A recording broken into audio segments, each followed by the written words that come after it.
Have you ever wondered why two people can face the same challenge, but walk away with completely different outcomes? Not because one is stronger or smarter, but because of how they think. Your mentality, your mind, it isn't a fixed trait. It's not hardwired, it's a practice, a daily decision, and the good news is, we all have the ability to shape it. The first step is curiosity. Most of us try to control our thoughts or fix our emotions without ever asking where they come from.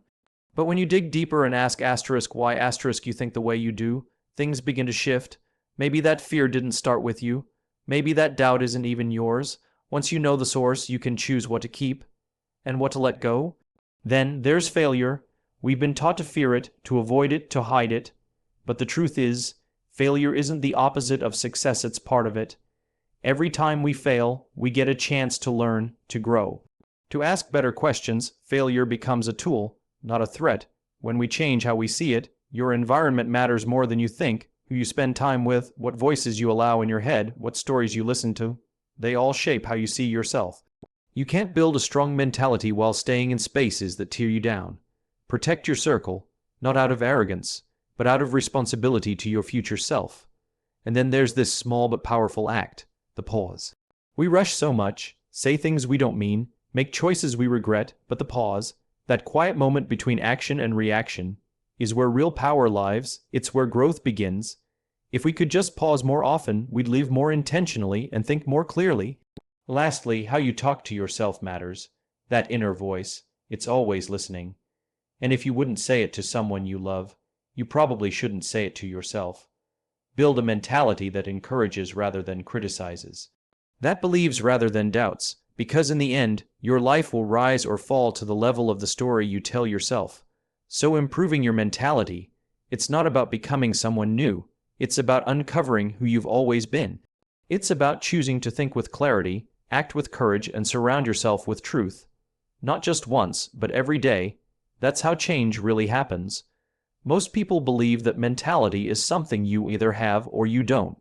You're either born with resilience, confidence, and clarity, or you're not. But that belief couldn't be further from the truth. Mentality isn't a fixed trait. It's not something you're stuck with, it's a practice. A skill, and like any skill, it can be built, refined, and strengthened over time.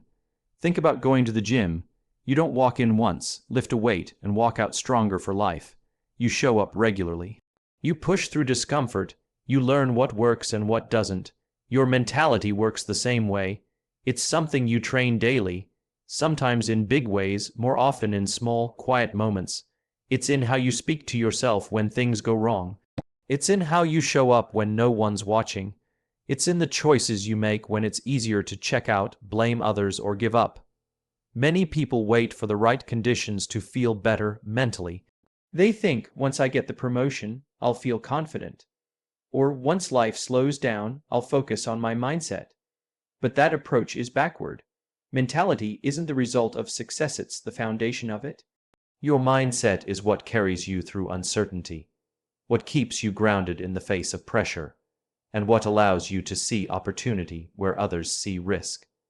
It's not always obvious when your mentality is being shaped. Sometimes it happens in a moment of crisis. Sometimes it happens in boredom, but it's always happening. Whether you're actively working on it or not, your mind is forming patterns, habits, and beliefs based on how you choose to engage with the world. The question is, are you shaping it intentionally, or letting it shape you by default? And let's be honest, it's not easy. There are days when it feels easier to give in to negativity, self-doubt, or frustration. But it's in those exact moments, the hard, messy, unseen moments, when the real work happens, when you catch a negative thought and challenge it, when you choose to move forward instead of freeze, when you decide to believe in your capacity, even when results haven't shown up yet. That's what practicing mentality looks like. It's also important to understand that improving your mentality doesn't mean being positive all the time. It means being real. It means having the courage to face hard truths and the strength to stay open anyway. It's about learning how to hold two things at once: difficulty and hope, doubt and determination, fear and action. That's where a resilient mentality is built. not by avoiding struggle, but by walking through it with intention. So if you want to improve your mentality, don't wait for the perfect moment. Start with how you think, how you respond, and how you recover. Show up for yourself like it matters, because it does. You are not stuck with the mindset you have. You are shaping it every day. The only question is, are you shaping it on purpose? We don't rise above our environment, we reflect it. Whether we realize it or not, the people we surround ourselves with shape the way we think, feel, and act. If we're serious about improving our mentality, we have to take a hard look at who and what we're allowing into our mental space. Energy is contagious. Spend enough time around someone who's constantly negative, cynical, or afraid, and you'll start to carry some of that weight yourself. Not because you're weak, but because you're human. We absorb what we're exposed to. Our conversations shape our perspective. The people closest to us can either pull us up or hold us down. That's why improving your mentality isn't just an internal process. It's also environmental. Think about your closest circle. Do these people challenge you to grow? Do they reflect the kind of mindset you want to build? Or do they keep you anchored in a version of yourself that no longer fits? Sometimes the hardest part of growth is realizing that not everyone can, or should, come with you. But this isn't about cutting people off just to feel superior. It's about choosing alignment over attachment. It's about being intentional with your relationships, the same way you'd be intentional with your time or your energy. When you care about your mentality, you start caring deeply about the kind of conversations you're having, the kind of values you're surrounded by, and the kind of energy you're welcoming in. And this goes beyond just people. Your environment also includes the content you consume, the media you scroll through, the podcasts you listen to, the books you read. It all feeds your mentality. If you're constantly filling your mind with chaos, conflict, or comparison, it's no surprise when you feel anxious, drained, or not enough. On the other hand, when you feed your mind with inspiration, education, and truth, you build a stronger foundation for growth. Sometimes improving your environment means having honest conversations, setting new boundaries, asking for support. Other times, it means walking away quietly and choosing something different, something that aligns with the mentality you're working to build. That choice is rarely easy, but it's always worth it. Because the truth is, you can be doing all the right internal work, journaling, meditating, reflecting. But if you keep stepping into environments that sabotage your growth, you'll always be fighting uphill. A plant can only grow if it's in the right soil. You're no different. Improving your mentality means protecting your space. It means being fiercely intentional about who gets access to your mind, your heart, and your energy. When you surround yourself with people and environments that reflect where you're going, not just where you've been, everything starts to change. Not instantly, but steadily. And over time, that kind of alignment becomes the foundation for a mindset that's resilient, focused, and deeply grounded. So if you want to grow, look around. Because sometimes the most powerful step forward starts with choosing a better circle. We live in a world that rewards speed, fast decisions, quick replies, instant gratification. The pressure to react immediately is everywhere, especially when we feel stressed, triggered, or uncertain. But if we're trying to improve our mentality, one of the most powerful things we can do is slow down, to pause, because in that small space between stimulus and response, there's an opportunity to choose, and that choice can change everything. Think about it. How many times have you said something in the heat of the moment and regretted it later? How many times have you jumped to conclusions, made assumptions, or reacted out of fear, only to realize afterward that you missed something important? These aren't signs of weakness. They're signs of momentum without awareness. When our thoughts and emotions move too fast, they often outrun our values. That's why the pause matters. The pause is not inaction. It's intentional stillness. It's the decision to step back, take a breath, and create space between what's happening and how we respond to it. It might only last a second or two, but in that second, something incredible happens. We get the chance to think clearly, feel fully, and act purposefully. We move from reacting to responding, from defending to understanding, from impulsive to intentional. This is especially important in moments of tension, arguments, setbacks, challenges. When emotions run high, the urge to react quickly can feel overwhelming.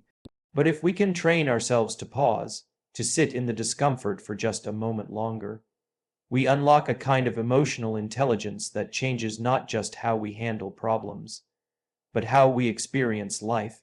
That pause can also be a space for reflection. Before you say yes to something, you pause to ask, is this aligned with what I really want? Before you internalize criticism, you pause to ask, is this true? Or is this someone else's projection? Before you let fear lead your decisions, you pause to remind yourself of what you're capable of. That one breath, that one moment of presence, gives you the power to choose with clarity. Of course, this isn't easy. The world isn't going to slow down for you. Deadlines, messages, expectations. They'll keep coming. But building a strong mentality isn't about controlling the world. It's about mastering how you move through it. And the pause is one of your greatest tools. It teaches patience. It cultivates self-awareness. It opens the door to empathy and perspective. And over time, it builds a mindset that is calm under pressure, grounded in truth, and capable of navigating complexity without collapsing under it. The strongest minds aren't always the quickest. They're the ones that know when to stop, when to breathe, when to wait.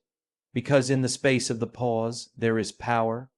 Power to choose differently, to lead wisely, to live more intentionally, and that's the kind of mentality that lasts. If we spoke to others the way we speak to ourselves, most of us would be ashamed. We would never call a friend a failure for making a mistake, or tell a loved one they're not good enough because they're struggling.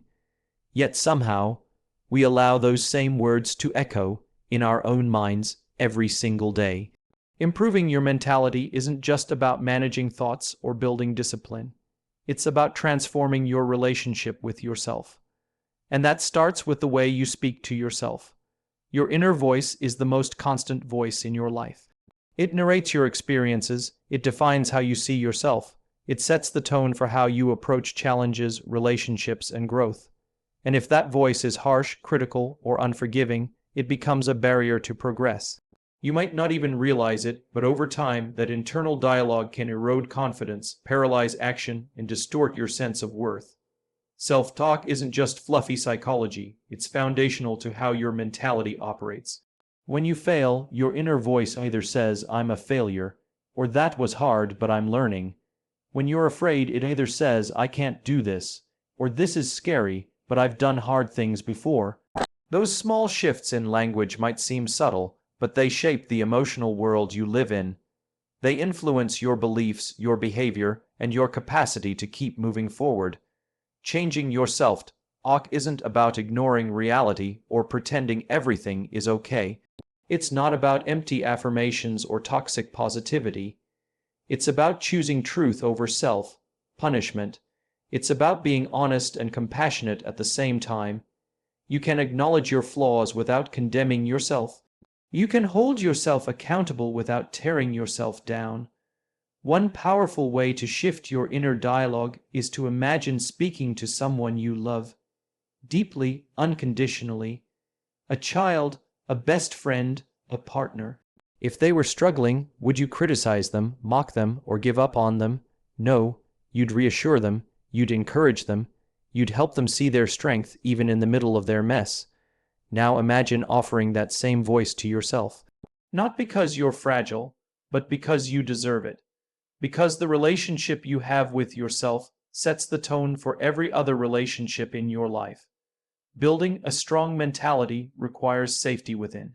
If your mind feels like a war zone, it's hard to thrive.